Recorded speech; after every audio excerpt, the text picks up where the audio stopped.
Bonjour tout le monde. Cette semaine, nous sommes à Saint-Malo en Bretagne. Je vous mets une carte pour vous montrer où se situe la Bretagne en France. Vous connaissez peut-être cette région, elle est très connue pour le cidre et les crêpes. Nous avons profité de ce voyage pour aller faire des restaurants.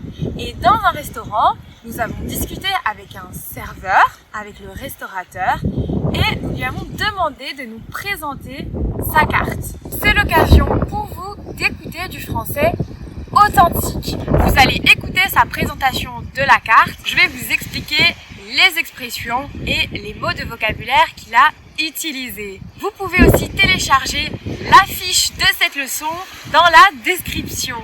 Dans cette fiche, vous allez retrouver les expressions et le vocabulaire expliqué. C'est parti, rendez-vous au restaurant. Alors, il te reste du plat du jour. Aujourd'hui, c'est jeudi. Comme chaque jeudi, un véritable tartare de bœuf au couteau. D'accord, 200 grammes minimum, autant de pommes de terre rôties au four et une salade verte. Le plat du jour, c'est un plat spécial que va proposer le restaurant un certain jour. Ce plat, il est différent de ce qu'on peut manger habituellement dans le restaurant. Il est différent de ce qu'on trouve à la carte. Le plat du jour, c'est un tartare de bœuf au couteau. Un tartare de bœuf, c'est de la viande crue et on dit que c'est au couteau parce que ça a été haché, coupé avec un couteau et pas avec une machine. D'accord, c'est 16 € ce petit tartare du jeudi. Le tronc commun, ce qu'on va te proposer tous les jours. Dans ce contexte, quand on parle du tronc commun, on parle des plats qui reviennent tous les jours dans ce restaurant. Mais habituellement, cette expression, le tronc commun, on l'entend très souvent à l'école. Donc, par exemple, on peut dire que 4 heures de mathématiques, 4 heures d'anglais, 4 heures de français, ça fait partie du tronc commun pour les élèves dans une école. Après, il va y avoir des options, mais ils ont tous ces cours. Au quotidien, ce sont 3 croque-monsieur plus ou moins sophistiqués, tu vas le voir. Des croque-monsieur plus ou moins sophistiqués. Donc certains vont être plus compliqués, d'autres vont être moins compliqués. Sophistiqué, ça signifie quelque chose de travaillé, quelque chose d'élaboré. 2 tartes qui sont en fait techniquement des quiches. Des quiches de belle facture, servies généreusement et accompagnées d'une confortable salade verte. Okay. Ici, quand le restaurateur dit que techniquement les tartes sont des quiches, en fait, il veut dire qu'en réalité, ce sont des quiches. Donc la recette qui a été faite, c'est une recette de quiche. De belle facture, c'est une très jolie expression qu'on n'entend pas très souvent. C'est un langage assez littéraire qui signifie de bonne qualité. C'est quelque chose de qualitatif qui a été vraiment bien réalisé. Généreusement, ça signifie qu'il y en a beaucoup. On donne sans compter. On est généreux. Une quantité confortable de salade verte, on utilise confortable pour dire que c'est la quantité adéquate. C'est exactement ce qu'il nous faut. Pas trop et pas trop peu. 2 grandes salades qui s'opposent depuis toujours. On te fait une grande salade végétarienne face à une grande salade carnivore pleine de canard. Okay. Il faut aimer le canard, confit de canard, magret de canard séché, gésier de canard confit. Carnivore. Quand on dit que quelqu'un ou qu'un animal est carnivore, ça signifie qu'il mange de la viande. Donc une salade carnivore, c'est une salade où on va retrouver de la viande dedans.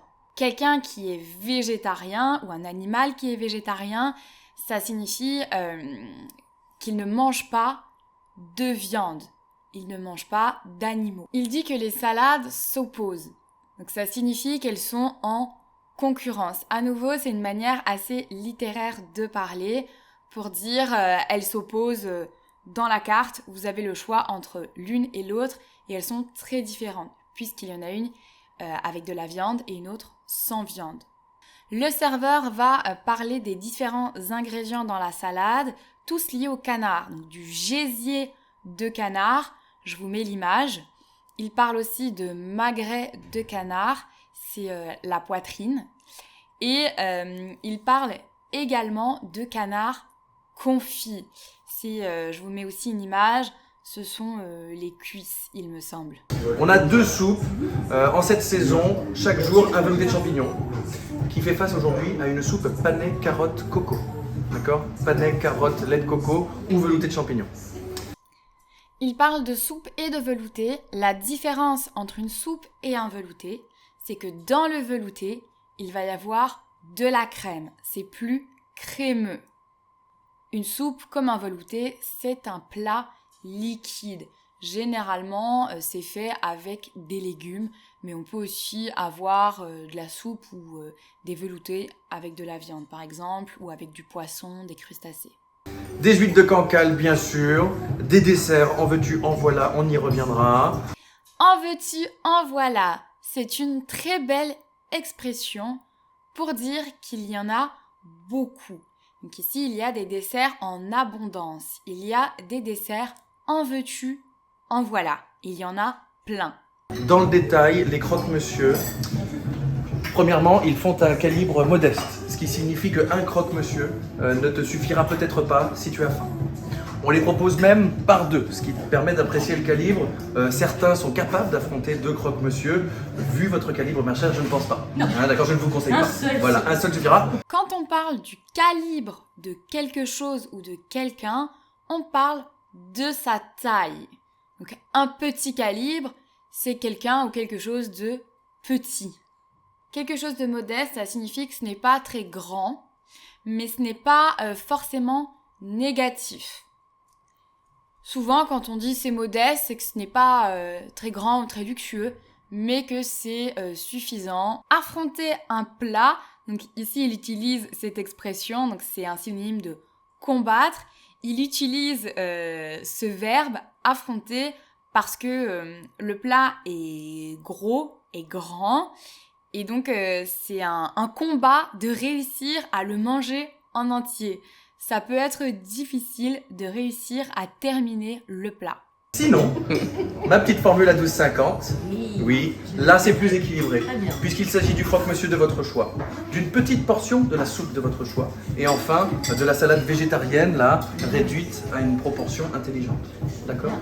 Une portion réduite, quelque chose de réduit, ça signifie que c'est plus petit. Portion intelligente, ça ne veut pas dire qu'elle a un gros cerveau. C'est une taille raisonnable, rationnelle. Les soupes du jour sont donc veloutées de champignons ou panais carotte coco. Les croque-monsieur, jambon, fromage, c'est le croque du quotidien, du bon jambon, du bon fromage. En deuxième position, un croque-monsieur au poisson, en l'occurrence du cabillaud, une julienne, poireaux, carottes, curry et coriandre fraîche. Une julienne, c'est une préparation de légumes où les légumes vont être coupés en petits bâtons. L'ultime, le végétarien, on est sur de la poivre et de la butternut rôtie au four, quelques noisettes grillées et du gorgonzola, ce fromage bleu, tu connais. Alors ça peut paraître clivant, en fait c'est le croque-monsieur peut-être le plus populaire qu'on ait pu faire. Voilà. Donc à l'unité, par 2 ou en formule. Le croque-monsieur, la recette du croque-monsieur peut être clivante. Quand quelque chose est clivant, ça signifie qu'il n'y a pas l'unanimité. Tout le monde n'est pas d'accord. Donc, ce qu'il veut dire, c'est qu'on pourrait croire que la recette, elle peut paraître un peu étrange et qu'elle ne va pas forcément avoir bon goût. Et justement, il dit, ça peut paraître clivant, mais c'est notre croque-monsieur le plus populaire. Ça signifie qu'en réalité, c'est celui que le plus de monde apprécie, aime. Les croque-monsieur peuvent être pris à l'unité ou par 2. À l'unité, ça signifie seul. Donc, il y a une seule portion. Pour les teutards, je te disais que c'était une quiche, la tarte. En fait, la première, ce sera une quiche de saison, poireaux, chou-fleur, chorizo. L'alternative végétarienne aujourd'hui, poireaux, carottes, céleri, Saint-Marcelin, et puis quelques graines de courge, de tournesol et des pignons de pain torréfiés. Alors, il va utiliser le mot teutard. C'est le verlan de tarte. C'est la première fois, personnellement, que j'entends le mot tarte mis à l'envers. Le verlan, c'est le principe d'inverser les syllabes dans un mot. Donc, vous pouvez le faire en réalité avec tout, mais dans le langage courant, on l'utilise très souvent pour certains mots et pour d'autres, certaines personnes vont le faire, mais c'est moins connu. Par exemple, un mot très courant mis en verlan, c'est la teuf au lieu de la fête. Ici, la teutard est moins courant. Je crois qu'on a fait le tour. C'est formidable. Je vous laisse une minute de réflexion. Avoir fait le tour d'un sujet ou de quelque chose, ça signifie qu'on a parlé de toutes les options. Le restaurateur, le serveur a terminé de présenter la carte, il a fait le tour. Et enfin, il dit à la cliente, je vous laisse 1 minute de réflexion. Laisser 1 minute de réflexion, ça ne dure pas forcément 1 minute. Ça signifie qu'on laisse le temps à la personne de réfléchir, on lui laisse du temps pour faire son choix. J'espère que cette vidéo vous a plu. N'oubliez pas, vous pouvez télécharger dans la description une fiche qui reprend les mots et les expressions importantes de la leçon. Si vous aimez pratiquer votre français et progresser en français avec des dialogues authentiques, n'hésitez pas à me le dire en commentaire et surtout mettez un j'aime à la vidéo, mettez un pouce. Je vous dis à bientôt!